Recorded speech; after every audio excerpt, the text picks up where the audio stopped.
เจริญพรญาติโยมสาธุชนทั้งหลาย วันนี้เป็นวันที่3 กุมภาพันธ์ พุทธศักราช 2568 อาตมาพร้อมกับคณะทัศนศึกษาเกาะฮาวาย วันนี้ก็ได้มาบิ๊กไอซ์แลนด์คือเกาะใหญ่ที่มีเมืองชื่อเมืองโคนาแล้วเมื่อเช้า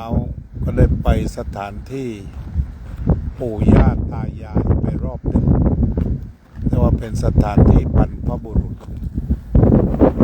ขณะนี้ก็จะมา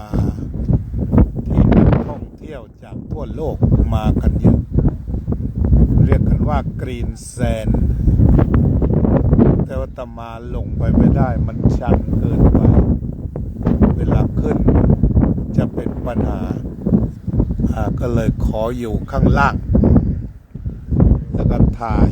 เกี่ยวกับเรื่องวิวทิวทัศน์ทีนี้ก่อนที่จะเป็นชายทะเลนั้นบริเวณนี้ไม้ต่างๆจะไม่ขึ้นเลยต้นมะพร้าวไม่มีทั้งนี้เพราะลมรุน